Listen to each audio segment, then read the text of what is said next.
So it's getting pretty warm here in Korea. It's about 27 degrees if I show you. Come on. It's not even coming on. Yeah, there we go. 27 degrees, eh?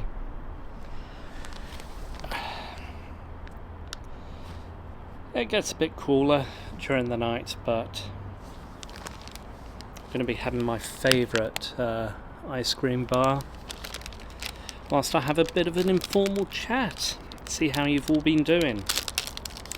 It's been a relatively busy term, a lot busier than I expected. So much so, I've not really made so many videos. I was hoping, at the start of the year, to make a video a week, and for that, I apologise.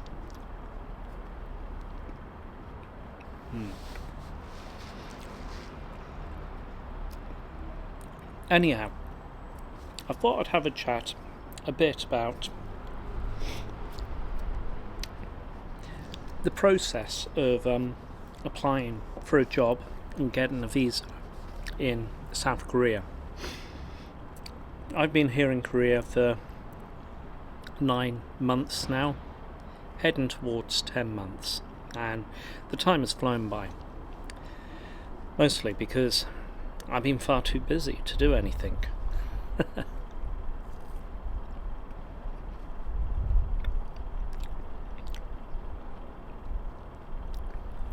Anyhow, before I head off and go and teach online, I thought I'd impart my wisdom onto you who want to work and live in South Korea as well. And the first thing is, how do you get a job in South Korea? Well, it's pretty straightforward, to be honest. There are a number of websites that you can go on to try and find an English teaching job. Predominantly, you're going to be looking for work at hagwons, private language institutes. And these institutes are geared towards those that want to come to Korea for a year, teach, and then get back home. More like a gap year. Nothing really that permanent, and pretty transient in terms of jobs. Well, for those that are actually working, to be honest.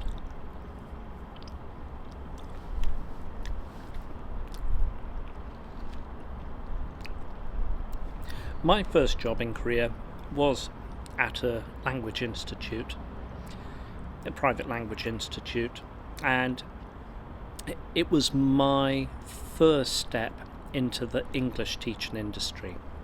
And without this experience, I wouldn't have been given the opportunity to do other things.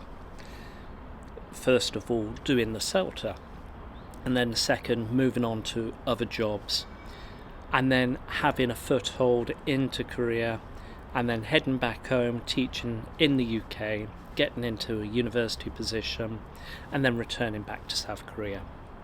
So it all stemmed from that first point in the English teaching industry for me at a private language institute.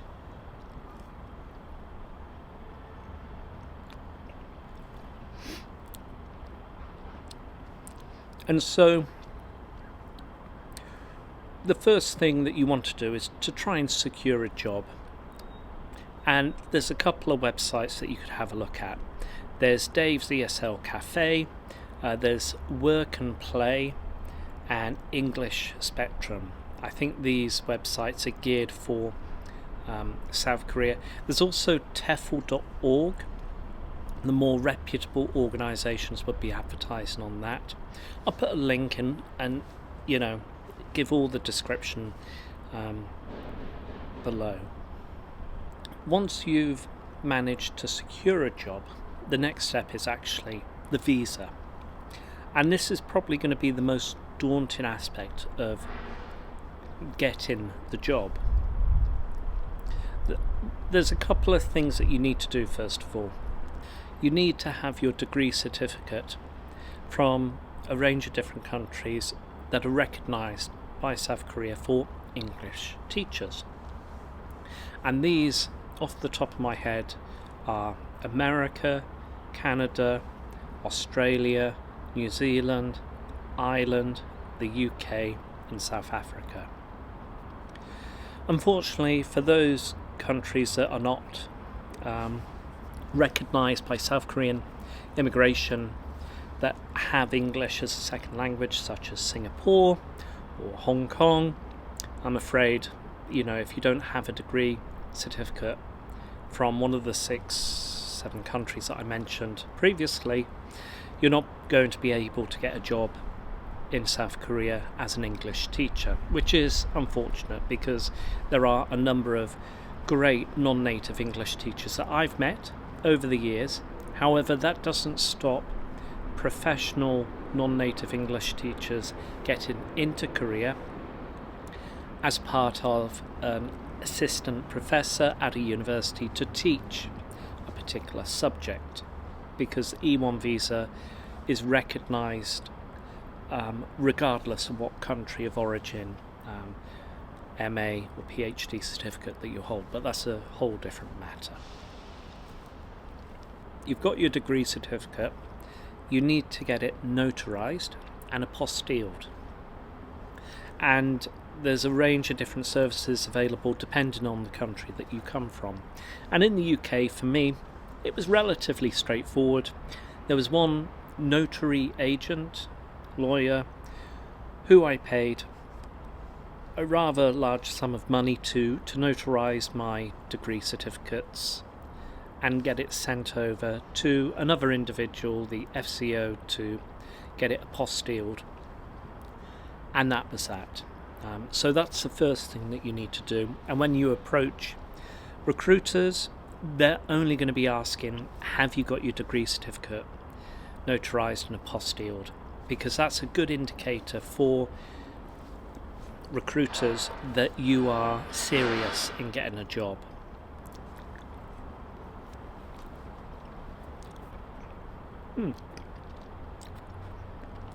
That went down nicely.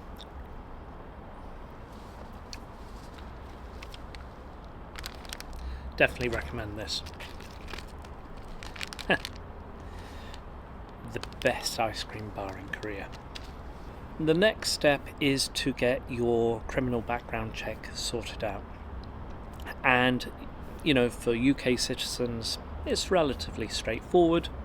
And you can get a basic disclosure. I got that, got it posted to me, and then I had to go through the process again with the notary agent to get it notarized and apostilled, and it was relatively straightforward.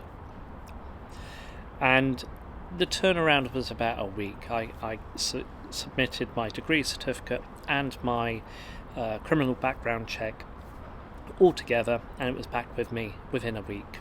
So it's not that difficult. And when you approach recruiters, then you say, I've got this, I've got these documents ready, I'm ready to go. And the one thing I should mention is that the criminal background check is valid for 6 months before you start your job.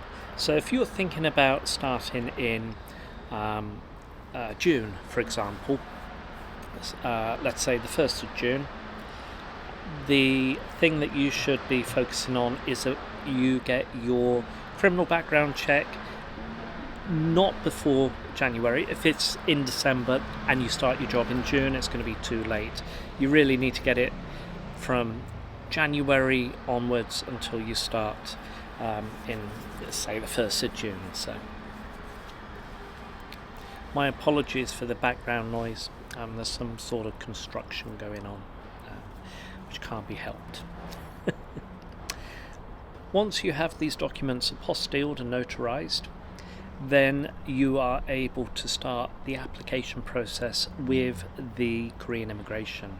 And thankfully these days it's all done online and it's relatively straightforward, so it's not that complicated.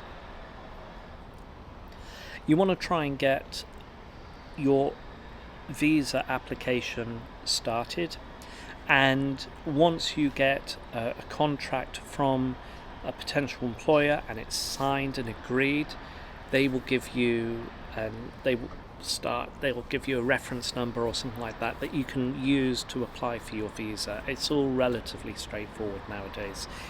There's very little in terms of what you need to try and do in applying for your visa, and I'd always recommend that you apply for your visa before you come to Korea.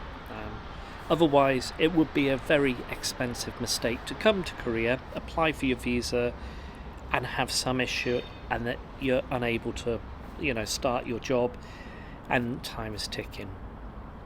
So, always consider maybe applying for your job before getting to Korea.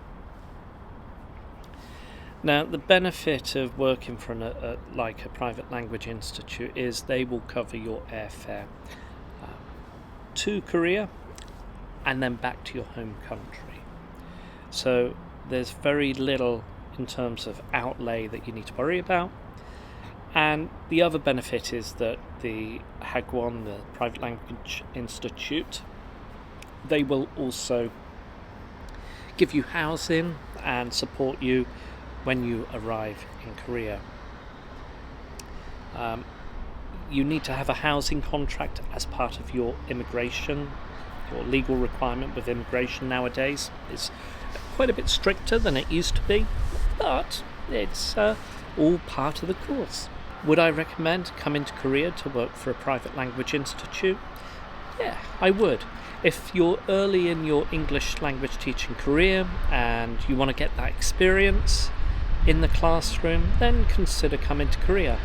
It's well worth the opportunity.